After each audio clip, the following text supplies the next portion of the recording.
आज जो कॉन्सेप्ट की सीरीज चल रही है उसमें हम डिस्कस करेंगे चोक पॉइंट्स। आपको मैं बता दूं कि इंडियन ओशन जो है भारत की सुरक्षा और उसके आर्थिक विकास दोनों के लिए बहुत ज़रूरी है। बहुत सारे मैराइन रिसोर्सेज हमें मिलते हैं। ट्रांसपोर्ट का हमारे जो व्यापार का साधन है, क्योंकि समुद्री मार्गों से किया जाने वाला व्यापार सस्ता होता है।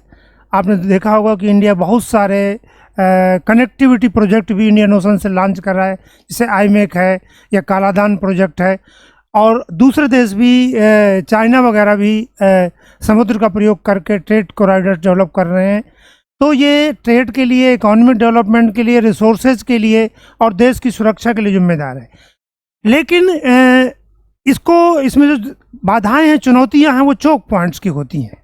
चोक पॉइंट्स क्या हैं कि इस प्रक्रिया में वो संकरे रास्ते हैं समुद्र में जो हमें दूसरे क्षेत्रों से जोड़ते हैं, लेकिन उन अगर संकरे रास्तों पर कोई आतंकवादी ग्रुप या कोई हमारा विरोधी देश कब्जा कर ले तो हमारी सारा व्यापार, सारी कनेक्टिविटी बेकार हो जाएगी।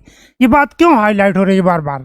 ये इसलिए बात हाईलाइट हो रही है कि अभी आपने देखा होगा कि जो गाजा का युद्ध चल रहा है, उस गाजा के युद्ध में हमास के समर्थन में यमन देखिए ये देश है, इन्होंने गाजा के हमास के समर्थन में यहाँ पे हाउथी विद्रोही हैं, वो कह रहे हैं कि इजराइल पे दबाव डाल रहे हैं कि जो इजराइल को सपोर्ट करेगा, इजराइल युद्ध नहीं बंद करेगा तो हम इस मार्ग से जाने वाले व्यापार को या शिप्स को अटैक करेंगे। और किया भी उन्होंने। ये काम वो अक्टूबर 23 से कर रहे हैं। तो इस कॉन्टेक्स्ट में वो कैसे कर पा रहे हैं? एक्चुअली क्या है कि इंडियन ओशन में चोक पॉइंट्स हैं। देखिए, एक चोक पॉइंट माने सकरा रास्ता, और जनरली ये स्ट्रेट्स होते हैं। स्ट्रेट वो होता है रिवर सकरा पानी का रास्ता, और जो बड़े दो समुद्रों को मिलाता हो, बड़ी वाटर बॉडी को मिलाता हो, इसलिए हिंदी में इसको बोलते हैं जल डमरू मध्य। यानी डमरू की तरफ, डमरू बीच में सकरा होता है और दोनों तरफ चौड़ा होता है। तो ये एक इसको और इसको मिलाता है, तो यहाँ पर बाबल मंडेप है। देन गल्फ ऑफ अडेन भी एक सकरा रास्ता है। तो यमन को अगर ये खुला रास्ता होता, खुली जगह होती, तो यमन के हाउथी विद्रोही अब यहाँ नहीं अटैक कर पाएंगे, क्योंकि यहाँ करेंगे तो लोग यहाँ से घूम के चले जाएंगे। लेकिन यहाँ पे हमारे पास कोई चॉइस ही नहीं है। जब कोई चॉइस नहीं तो इसलिए तो कहते हैं चोक पॉइंट्स। तो इंडियन ओशन में 6 चोक पॉइंट्स हैं। मैं उनकी लोकेशन आपको बताऊंगा, फिर उनकी हम चर्चा करेंगे कैसे इंडिया इसके बारे में इनसे डील कर रहा है। तो 6 चोक पॉइंट्स हैं। 3 तो इंडियन ओशन के वेस्ट में है। नंबर 1 गल्फ ऑफ अदेन, ये है गल्फ ऑफ अदेन। ये जो सकरा रास्ता है ये करीब 30 किलोमीटर है। ये इसको बोलते हैं बाब अल मंडेप जो है, ये एरिया जो है, ये एरिया जो टोटल है ये है 30 किलोमीटर। ये एक संकरा रास्ता है। इस संकरे रास्ते को यमन हाउदी, छोटा सा ग्रुप है लेकिन पूरी दुनिया के व्यापार को उन्होंने खतरे में डाल दिया। इसके बाद एक ये है हारमुज। ये इंडिया के लिए बहुत इम्पॉर्टेंट है, और इसके लिए आईमेक जो हमने लॉन्च किया है, G20 की जो समिट हुई थी सितंबर 23 में, उसमें India middle east Europe economic corridor launch किया है। वो कॉरिडोर यहाँ से जाएगा। दूसरा, यहाँ पे हमारे लिए क्यों इम्पोर्टेंट है, ये यहाँ चाबहार भी है। इधर ये यहाँ पे ग्वादर है, और ये यहाँ पे ग्वादर और चाबहार। ये ग्वादर, और ये अगर हम चाबहार को यूज करना चाहेंगे तो हॉर्मुज से हमें जाना पड़ेगा। हॉर्मुज भी एक चोक पॉइंट है, हॉर्मुज स्ट्रेट। आपने देखा होगा कि ये हिस्सा बड़ा हुआ है। कोई भी आतंकवादी समूह, ये आप करीब समझिए 35-40 किलोमीटर सकरा रास्ता है हॉर्मुज स्ट्रेट।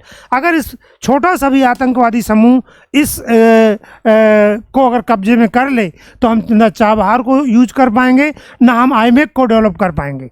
सो ये हमारे वेस्टर्न इंडियन ओशन में 3 चोक पॉइंट हो गए, गल्फ ऑफ अडेन, बाब अल मंडेप और हॉर्मुज स्ट्रेट्स।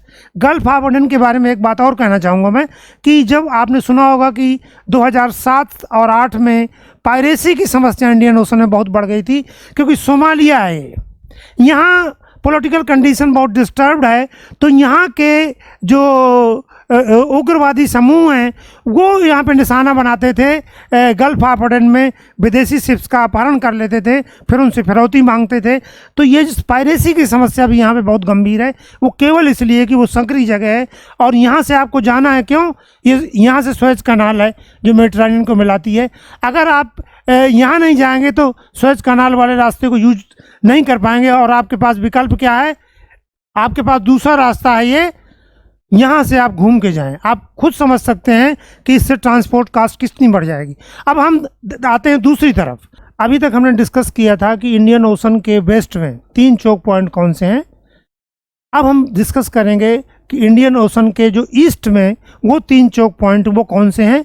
और ये चोक पॉइंट भी इक्वली इम्पॉर्टेंट है, क्योंकि इंडिया की जो लुक ईस्ट पॉलिसी है, इंडिया का इन कंट्रीज जापान और दूसरे ये आसियान कंट्रीज़ हैं, ऑस्ट्रेलिया है, दूसरे देशों के साथ जब हम व्यापार करते हैं तो ये ट्रेड रूट हमारे लिए बहुत इंपॉर्टेंट है। इसमें पहला जो चोक पॉइंट है वो है जहाँ मैंने निशान लगाया, ये मलक्का स्ट्रेट है।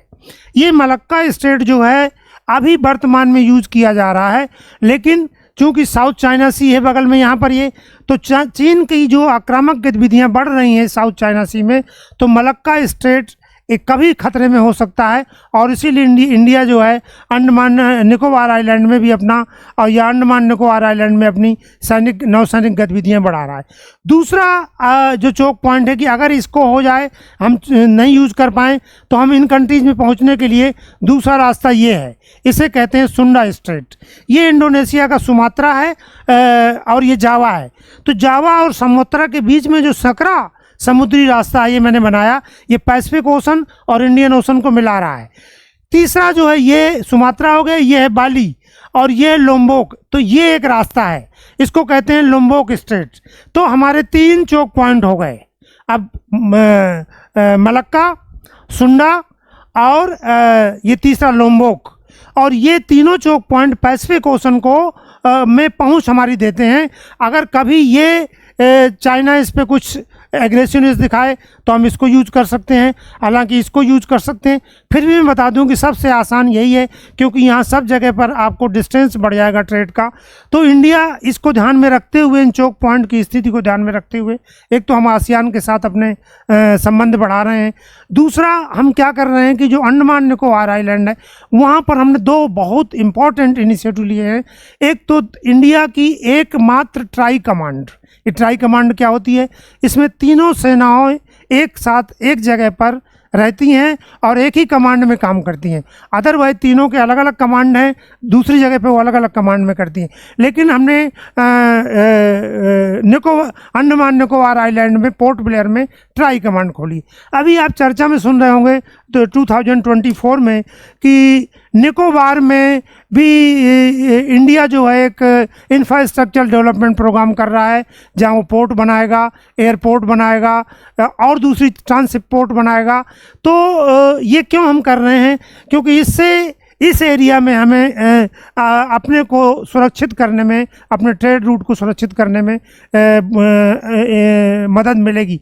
तो इंडिया की नेवी उधर भी तैनात है ताकि ये हाउथीज़ का सामना कर सकें हम, और इधर भी हम डेवलपमेंट कर रहे हैं ताकि इधर के चोक पॉइंट को सुरक्षित कर सकें। अब आप समझ सकते हो कि इंडियन ओशन कितना इम्पॉर्टेंट है, और इंडियन ओशन को अगर यूज़ करना है इंडिया को, तो चोक पॉइंट कितने इम्पॉर्टेंट हैं। सकरे रास्ते जो एक तरफ पश्चिम में हमें मिडिल ईस्ट और यूरोप से मिलाते हैं और दूसरी तरफ हमें ईस्ट एशिया और साउथ ईस्ट एशिया की कंट्री से मिलाते हैं। Thank you.